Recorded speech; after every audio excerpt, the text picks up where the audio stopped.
Good morning, everyone, and welcome to the Rosal Lecture Series, if we could call it that. And it's great to have so many of you come and join us this morning for what I think will be a really interesting discussion. And our discussion is going to be with Nick Timothy, who many of you will have heard of, was the key political advisor to Theresa May when she was Prime Minister, and before that when she was the Home Secretary. And since he left government service, Nick has been a prolific writer. He writes a weekly column, I think it's on Mondays, in the Daily Telegraph, which is always well worth reading. And most recently, he's written a book called Remaking One Nation, The Future of Conservatism. And I thought what would be really interesting for you all is to have Nick talk a bit about his book, explain his book, what is in it and why he's written it. And then after that, I'll ask Nick a few questions, and then we'll open the floor so all of you can ask questions yourselves. And there is an icon that you need to press to indicate that you wish to ask a question. And hopefully I'll be able to work out how to choose you as the person to ask the question. But do be prepared to ask questions, because the more engagement we get, the more we'll get out of our speaker. So Nick, thank you very much for coming along and joining with us all this morning. It's a great pleasure to have you. I've known Nick for quite a while, and I've been very impressed with much of his work, and I do enjoy his columns in the Daily Telegraph. So, and I haven't finished, but I am in the process of reading his book, which I find very interesting. So, Nick, over to you. Well, thank you, Alexander. It's really nice to be doing this with you. I mean, I've enjoyed working with you since we met when I was, I think, in Downing Street, and you were the High Commissioner. So it's really nice to be doing this with you. I thought I'd just talk through, I think, one of the main arguments of the book, rather than absolutely everything that's in it, given that we only have an hour. And the book was published in March, and I finished writing it last September, before we'd even heard of COVID-19. And before, actually, even then, we knew that there'd be a general election in Britain in December. But obviously, I'm a political person, and I'm a professional comment writer. So like everybody else who does those things, I'm convinced that events have made my arguments more valid, not less. And the book remains as relevant as it would have been. What I tried to do with the book is trace the problems we have today back to the ideas behind the policies that got us here. And in particular, I tried to explore some of the flaws in philosophical liberalism and the ways liberalism has mutated into ultra-extreme forms across the left, right, and centre of politics. And I argue that conservatism, small c, philosophical conservatism that is, can help the big C conservatives, the Conservative Party, to overcome ideology, become a little bit more communitarian, and to help us to become more like one nation once again, because we do live in divided times. So it's a critique of liberalism, but it's not actually a rejection of liberalism. So I actually want conservatives to work to save liberalism from itself. So we need to rein in the excesses of these ultra forms of liberalism, the ideological state shrinkers on the right, the cultural liberals on the left, and the supposedly ideological elites who claim that they're acting in this technocratic, evidence-based way in the centre, but defend the essential liberalism that stands for pluralism and democracy. And the great thing about this essential liberalism is that it doesn't pretend to provide a general theory of rights or justice or an ideological framework that leads to the harmonization of human interests and values or a single philosophical truth. It respects political diversity and allows for all manner of policy choices from the criminal justice system to taxation. And it understands that human values and interests are inherently always in conflict with one another. So my right to privacy might undermine your right to security. A transsexual's rights might undermine the safety and privacy of women. We need institutions and laws and a limited number of legal rights to handle those conflicts. We need customs and traditions to maintain our shared identities and to build up trust between strangers. Maintaining the fragile balance between conflicting values and interests is difficult and a very delicate job. And this is why ultra-liberalism, which we're seeing in a variety of different ways now, can be very dangerous. And the trouble with all the forms of ultra-liberalism, whether it's on the left, right, or centre, is that they're based on a conception of humanity that just isn't real. So from the beginning of liberal thought, liberalism was built on a false premise that there are only universal value, not only universal values, but also natural and universal rights. And early liberals made this argument by imagining a state of nature, a life without any kind of government at all. And they argued that in the state of nature, humans would come together to form a social contract, setting out the government's powers and the rights of citizens. So this meant from the start, liberalism had several features hardwired into it. Citizens are autonomous and rational individuals. Their consent to liberal government is assumed. Their rights are natural and universal. This explains why liberalism quite often falls into the trap of believing that the historical and cultural and institutional context of government is not relevant. Institutions and traditions that impose obligations on us can just be cast off. All that really matters as far as politics and government is concerned is the freedom of the individual and the preservation of their property. Duty to others is just an unfair hindrance that restricts the freedom of the individual. And there are other flawed ideas too.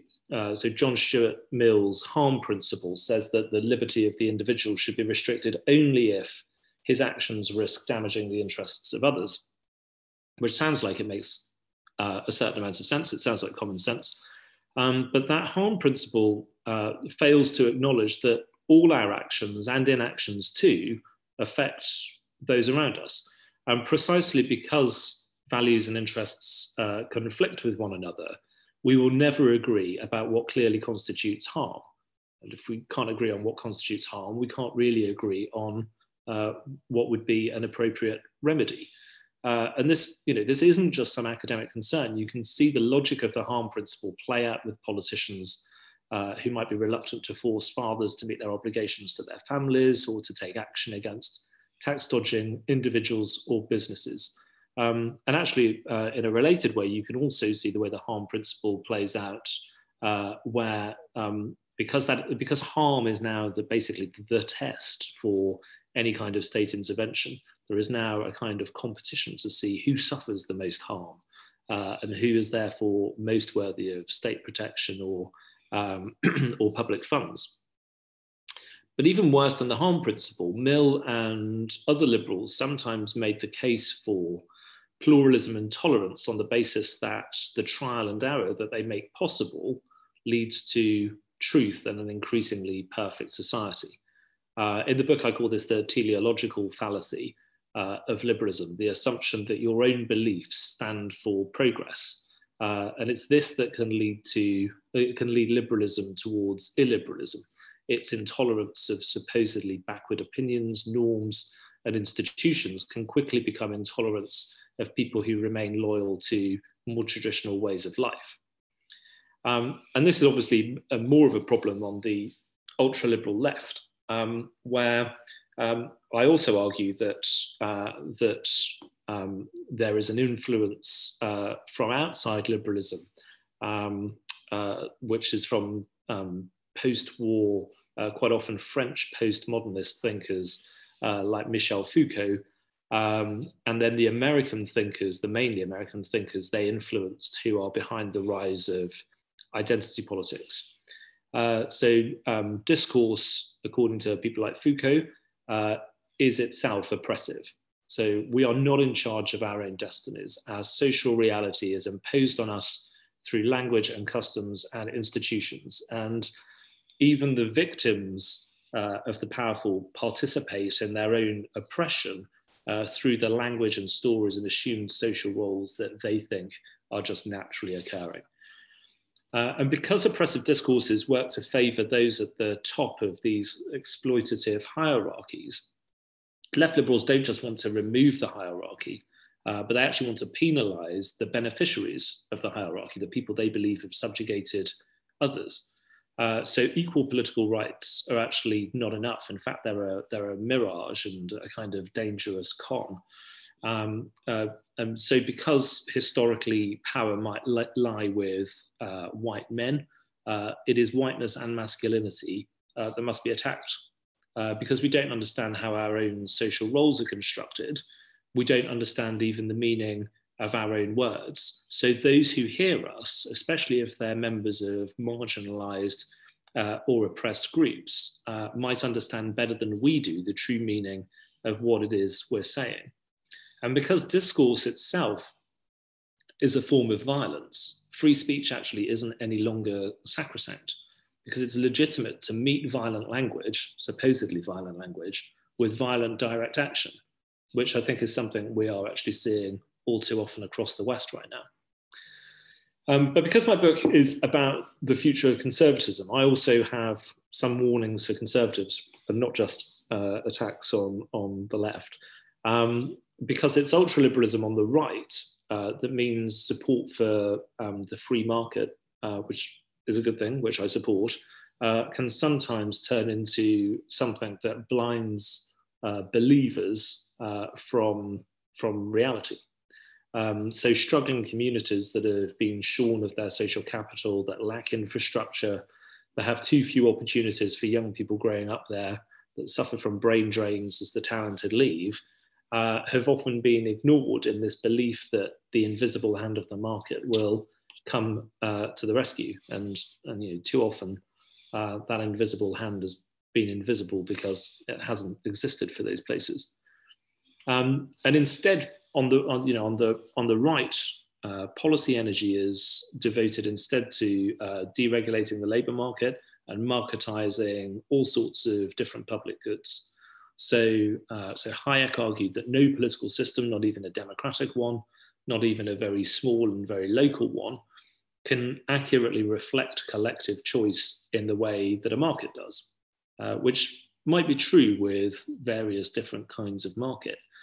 And so for his supporters, it follows, and this is where I depart with the theory, that the NHS can't be the right way of delivering healthcare, since consumer choices and real pricing don't drive decision making. And the same goes for all sorts of other public services, from public transport to schooling. But this is dubious on two big grounds. First of all, the market actually isn't always the most efficient way of allocating resources. We're going to see that kind of belief tested more and more as we see the rise of China on a very macro level, but actually on a more local level. The NHS, while it might have some flaws and some struggles, actually has routinely seen to be one of the most efficient health services in international comparative studies. But second, values other than choice, and remember, choice really reflects a belief in individual freedom, drive the way we provide those services. Values like security, solidarity, and justice inform the way we have set up things like health provision, public transport, universal education, and so on. So this, I think, is the intellectual underpinning to the battle that is actually raging inside British and actually, to some degree, Western democratic politics at the moment. It's going on inside conservatism, it's going on inside left-wing parties, social democratic parties as well. So what I try to do with the book is I'm trying to persuade the Tories to break with ultra-liberalism in all its forms, because as I argue in the book, there is more to life than the market. There's more to conservatism than the individual, and there's more to the future than the destruction of local cultures and nation states. Great. Thank you very much, Nick. There are a huge number of issues that you raised there. So I want to ask you particularly two questions. You talk about Foucault and postmodernism, as it's sometimes referred to, and transitioning into issues like identity politics. So let's just set aside economics for a moment and I'll come back to that. How much traction, though, do you think these ideas really have in the UK? I mean, they have some traction in universities. I work in a university. They have some traction there. I wouldn't say a huge amount, but they do have some. And you know, postmodernism does have its adherents in universities. But how pervasive do you think this idea? I mean, I agree with you, a very dangerous ideology and very divisive and destructive. Destructive is a word they like, by the way. Yeah. A very destructive ideology, which has come to replace Marxism and Marxist-Leninism, really. It's a sort of successor left ideology to that. How much traction do you think it has, or do you think it's like Marxism? It's for a handful of elites, and for the average punter, they have no interest in any of this malarkey. Yeah, I think it depends on what level you're talking about. I mean, I think one of the premises of the book is that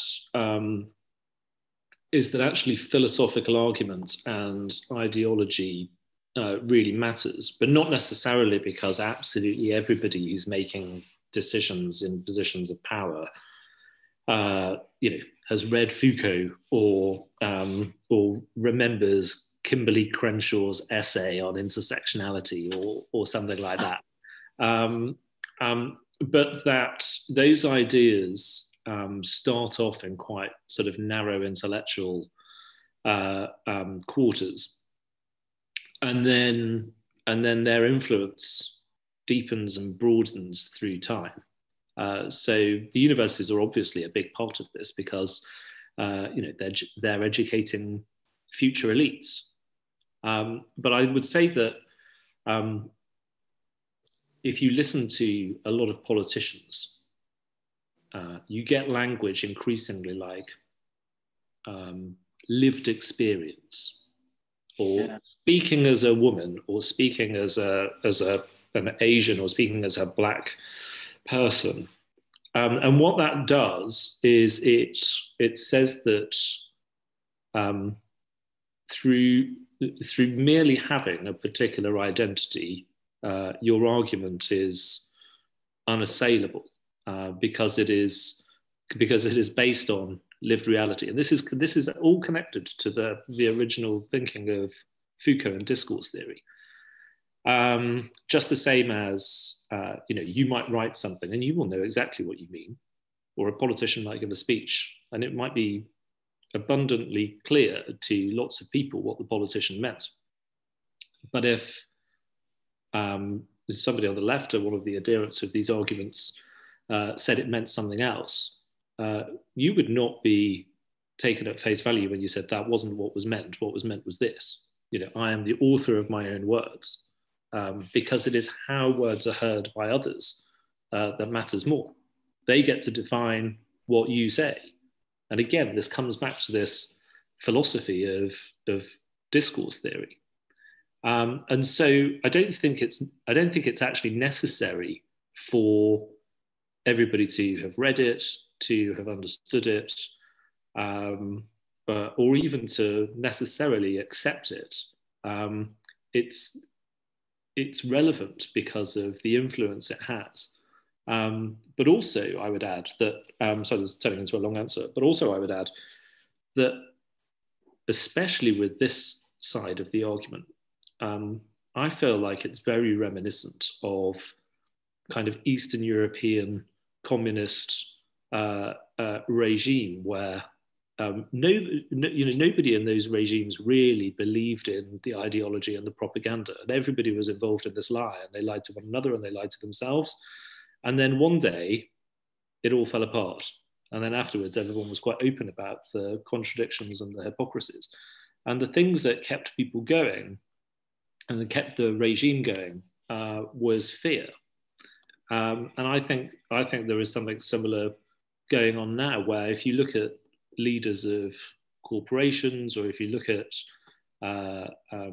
certain politicians or senior people in universities, privately, lots of these people will say, well, yes, I think this is ridiculous, but we have to do it because I don't want to be the next person who's put on trial on social media or on the pages of the New York Times or the Guardian. So this sort of gets to the media, that this kind of ideology is in a partial way, not in a wholehearted way, but in a partial way, is absorbed by and advanced by the media. So, for example, this whole question of discourse, the whole question of language, is one that the media is very focused on. If you use the wrong phrase, you are pilloried, in some cases, pilloried into resignation. And the definition of a wrong phrase is, well, people use the expression politically incorrect. Often the intention of using a phrase is perfectly innocent, but you've made this point, the listener, and this is particularly true of a lot of journalists, decides that it's an outrage and that you're saying something that you're not saying. I mean, not many people have put up, and I'm not doing so, putting up a defense of the former chairman of the Football Association.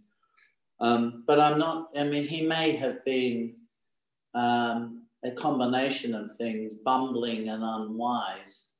But I think a lot of people would be surprised that his words were interpreted the way they were interpreted by the media and led to his instant resignation or sacking. I'm not sure which it was. But it's an example of how people have to be very careful with language, and they live in fear of being pilloried or cancelled. Yeah, I think, I mean, the media.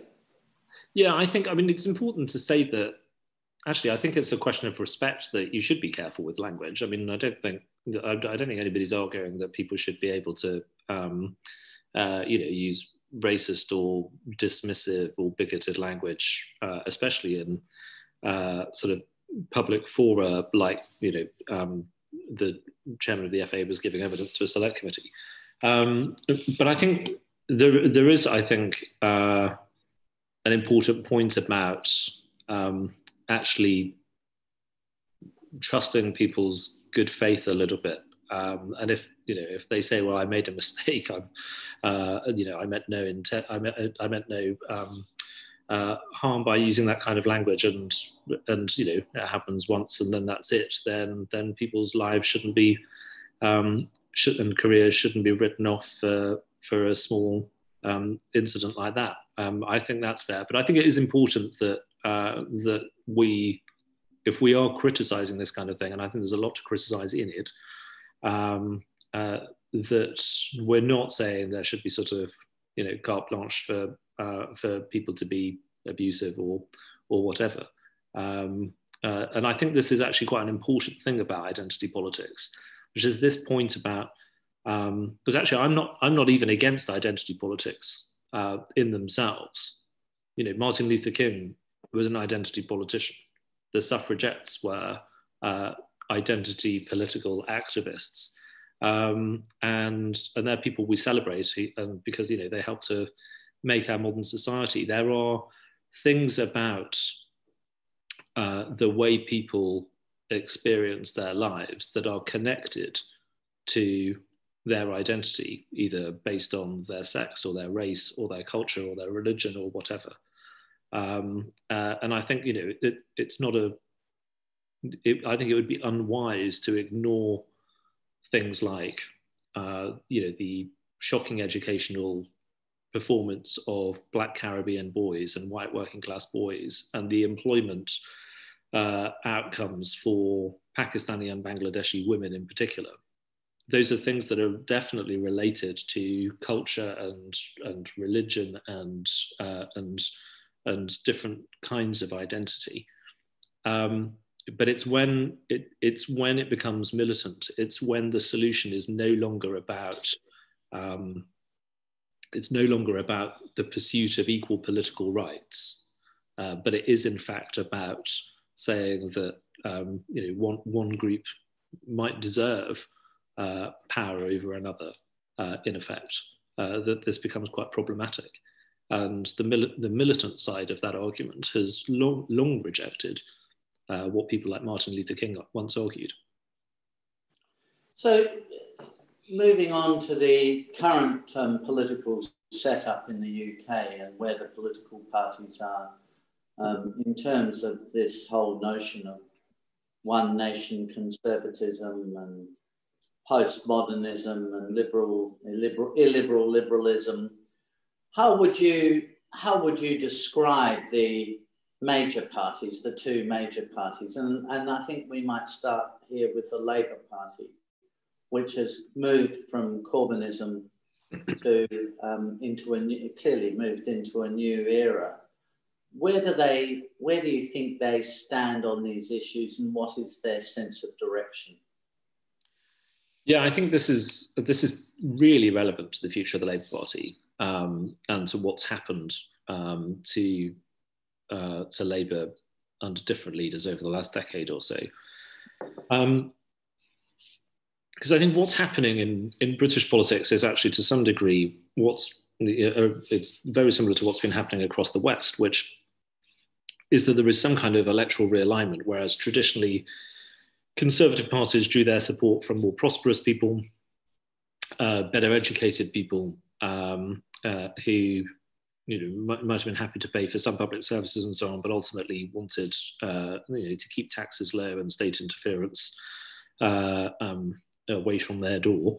Actually, this has changed, and increasingly the Conservative vote is less prosperous, is less well educated than before, is more provincial, more suburban, less urban, and so on.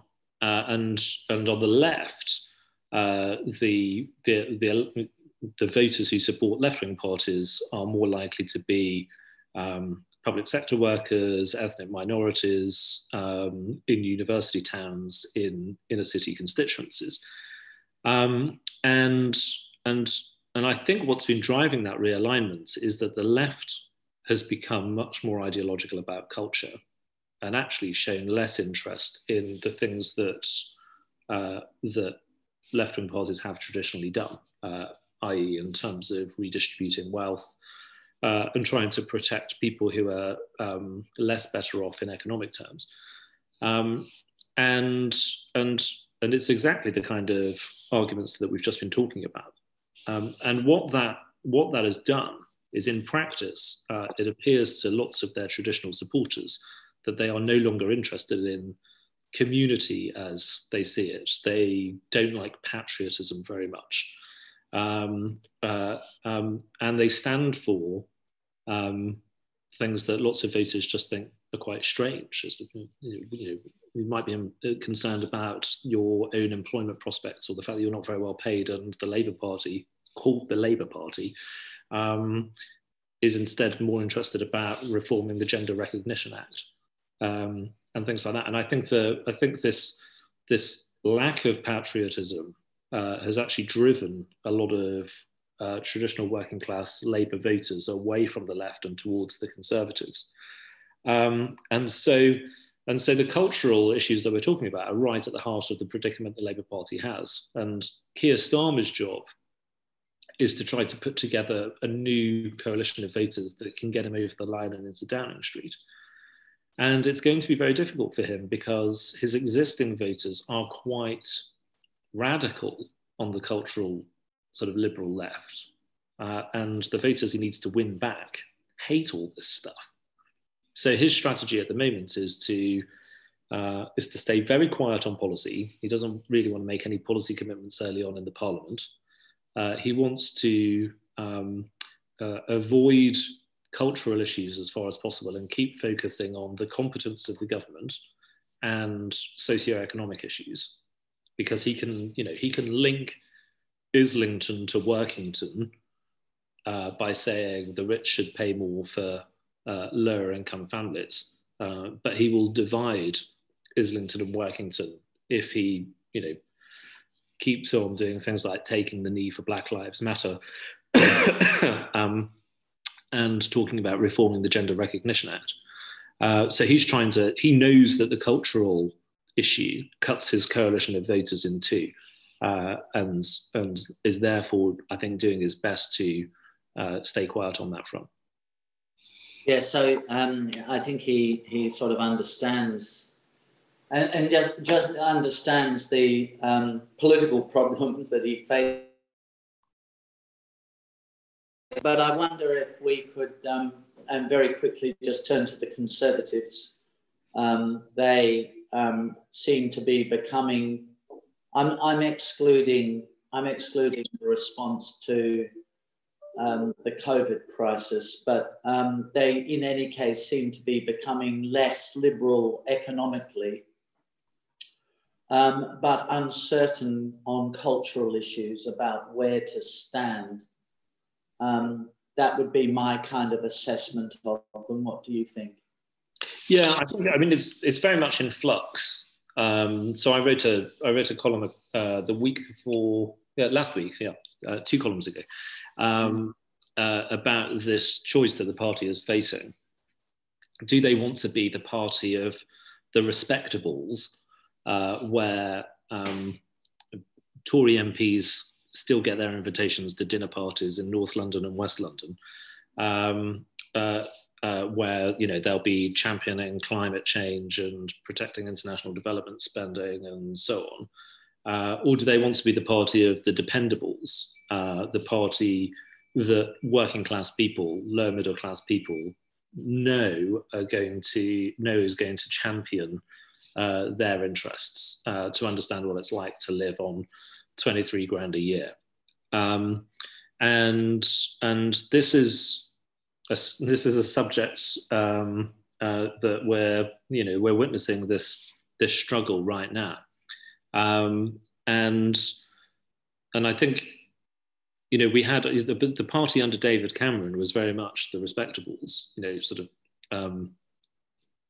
the prosperous liberals in the South could vote in their economic interest and keep their taxes low and let the burden of dealing with the deficit fall elsewhere, reassured that the Tory party was led by a man with a wind turbine on the roof, because he like them sort of believes in doing something for climate change and so on. But the electoral coalition that Cameron put together, only just got the party over the line in 2010 and 2015, but B, was smashed to pieces by the Brexit referendum.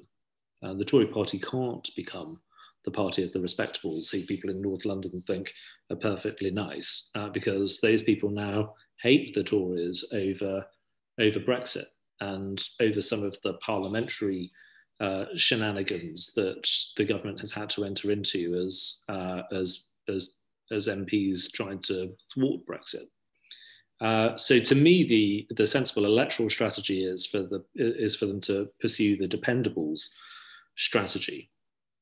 But there's this split among MPs and senior Conservatives in the kind of family of the party, where some people think, well, we want our party back, and we don't like.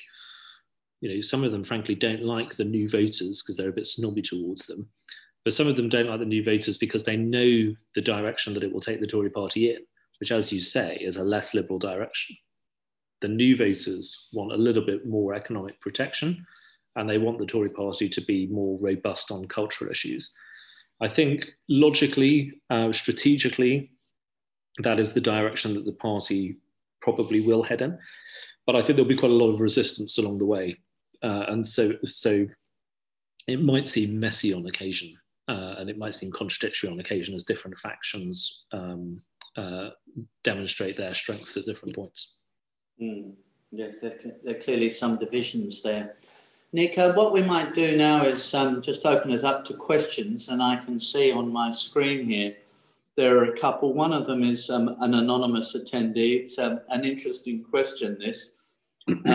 He or she says the demonisation of the right in British politics is particularly visceral towards Northern Ireland Unionists.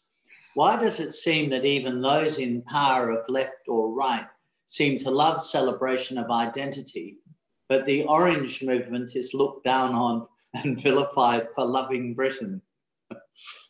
Well, I mean, I think there's a similar thing that needs to be said about the way certain people in positions of political power actually look at any form of patriotism from any quarter. And in fact, I've just been sent a copy of this book here called Despised by a guy called Paul Embury, which is all about how Labour have lost the support of working class Britain because they're terribly embarrassed by their patriotism and so on. So I think actually the same applies to huge parts of the UK overall and not just Northern Ireland.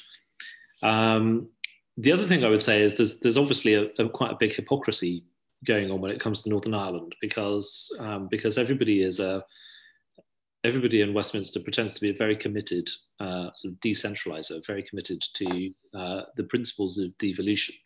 But then on matters where members of Parliament think that Northern Ireland can't be trusted to govern itself in a progressive way, they will legislate over the heads of local people anyway, which I mean, I am personally in favour of abortion rights and do not believe in abolishing those rights. But the principles of devolution and trusting people and the political leaders of the four nations of the United Kingdom went flying out of the window when Westminster just legislated to legalise abortion in Northern Ireland. So I think to be honest, I think hypocrisy abounds when it comes to Northern Ireland and this kind of intersection between devolved and centralised government on one hand and certain social issues on the other. That seems to be somewhat the implication of our anonymous attendee's question. The next question is from Lewis Attlee.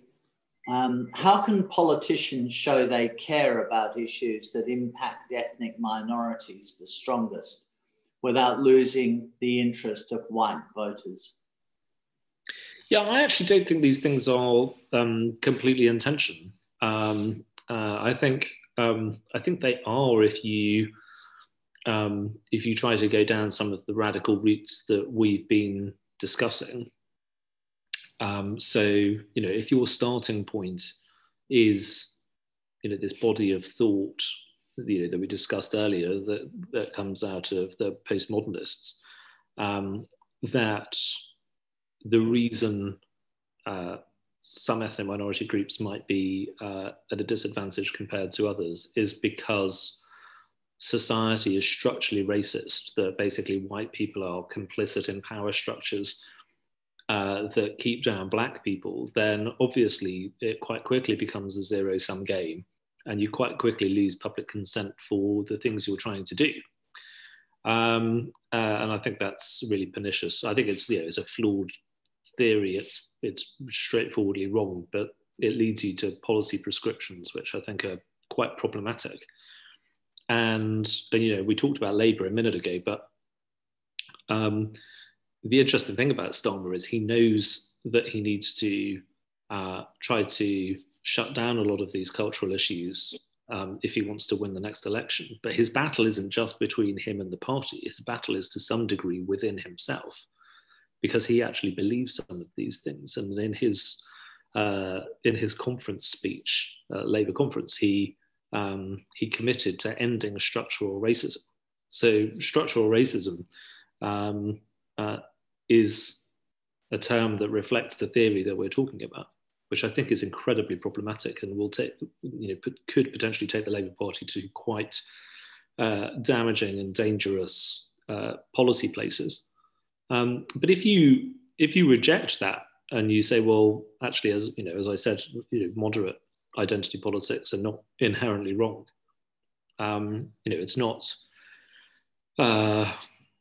There's no cost to the white population or to Asians or any other minority group if you're taking action to make sure that we have enough organ donors from within the black community which are more likely to match, or if we're taking discrete action within the criminal justice system to address certain problems like for example, the way in which young black men are more likely to be taken to police cells if they're experiencing mental health trauma than a health-based place of safety, and more likely that's more likely to happen for them than for other groups.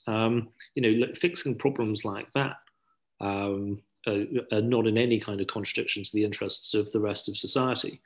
So I think there is a path to be trodden, but I think overall, one of the things that I think we've lost sight of is if we want a kind of restoration of citizenship and some generosity between one another, then we need to have the kind of common identity and the traditions and the institutions that bring us all together as Brits or Australians or whatever at a sort of at a national level and also at more local levels, because it's the familiarity that participation in these traditions and institutions bring is what helps us to build trust between strangers.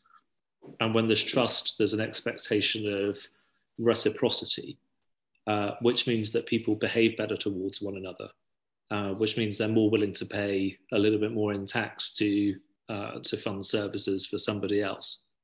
In the end, citizenship, to me, is about being prepared to make sacrifices for your fellow citizens, knowing that if you're in trouble, they might make sacrifices for you. And what we need to do is to find a way of building up, restoring the kind of the pull of national identity to allow that to happen once again. Jeff, can we have the questioners ask their questions live, or should I just be reading them out here? I can read Roger Carrick's question out, but if Roger would like to ask his question, is that possible? I think it's possible. Charles, are you able to help with that, please? Well, Roger might not want to, and since I've got it written in front of me, I may as well read it rather than go through some technological contortion. If it's not straightforward, let's just get on with it. So Roger Carrick asks, could you say a word or two about what an academic might call representationalism? It's become almost obligatory that organisations of all sorts should be representative in their staffing of the diversity of our current population, where logic and interests of the organisation should objectively require that the best people for the jobs be appointed. Is either of the two main parties likely to be hurt by this tendency? Well, again, I think, to be honest, I think this is a question of balance. I mean, if we didn't have any kind of attempts to make, decision-making bodies, whether that's sort of company boards or political parties or parliament itself or whatever, representative, then we're obviously in danger of just not understanding particular perspectives and experiences and problems that people have in their lives. I think when I worked in the Home Office, I tried to make a point of going and talking to different groups representing. Sometimes it was different sort of racial identities or cultural identities. Sometimes it was just sort of interests within things like the criminal justice system.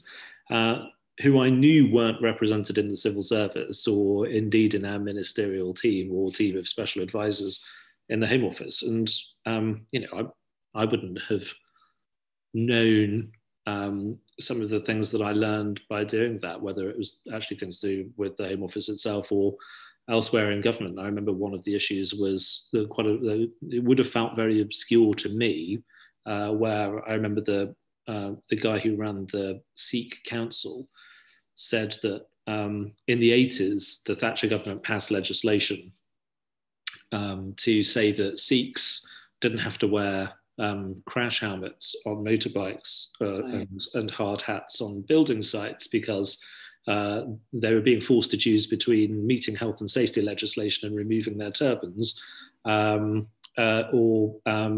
losing their job. And with the growth of health and safety culture and employment in warehouses and things like that, basically the legislation needed to be renewed. Because lots of Sikhs were then finding themselves in the same situation again, but in different sectors of the economy. So in having that kind of conversation with him, we were then able to do something about it, which we did. And I think of that example because actually I think it is a good thing to make sure that there is some diversity among decision makers and so on. But of course, if you then fetishize sort of exact representation, then things start to get quite silly. Where I think in America at the moment, there are some debates about whether Asians should really count as a minority because they do too well in academia. They're too present, and obviously it gets a little bit absurd. So I think there's a balance, I think, which I probably sound dangerously politically correct in what I said about the importance of diversity, but obviously that can't get in the way of making sure that we actually have well-run organizations as well. I have a question from James Shagaki. I hope I pronounced that correctly. To what extent is the decline of Christianity in Britain responsible for division? Lord Denning and Lord Devlin said that society would collapse if Christianity was rejected because it is the foundation of the house. The verse, "Judge not that ye not be judged," comes to mind as the left accuse in their hypocrisy. Yeah, I think this is actually a very difficult question to address because I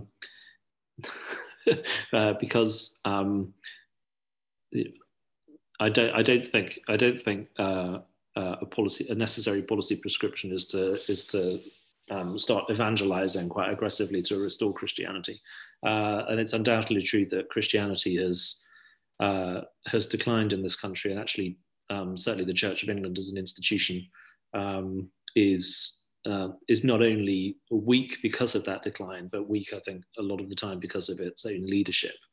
Those two things are actually probably connected. The church doesn't really speak for Christianity itself a lot of the time. But this is something I increasingly wonder. What was liberalism?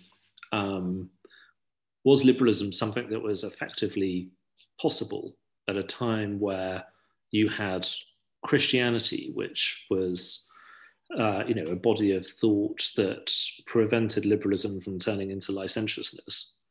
And was it only possible at a time where you basically had stable identities? Because I think academic research shows that where you have greater diversity, there is less trust in a society. And it may be the case that liberalism rested on those two foundations, and without those foundations, liberalism erodes. I hope that isn't the case, and I think we've got to work to strive to find ways of restoring those institutions and traditions that meet those two functions that I just described, to bring people together, to increase a sense of common identity, which gives trust and reciprocity and a willingness to make sacrifices, but also traditions and obligations that reintroduce a concept of restraint and a realization that life is about more than just doing what the individual wants. I mean, you can make an argument, can't you, that Christianity in Great Britain, I mean, or in the UK, initially anyway, for centuries, has been the foundation of social morality, and the values of Christianity have bound society together and given it a strong sense of community. But as people have turned away from Christianity, and that is one of the two biggest changes that have taken place in my life, the tech revolution. As people have turned away from Christianity, then you can make an argument that they have become less communitarian, more individualistic, and more inclined to define their own moral values rather than the collective of society having its own values. You could make that argument. I'm just, as the chairman of ROSL, I'm very careful not to express too much of a view, but you could make that argument. Yeah, that's a great cop out and not one I have. No, I think I agree. I mean, I think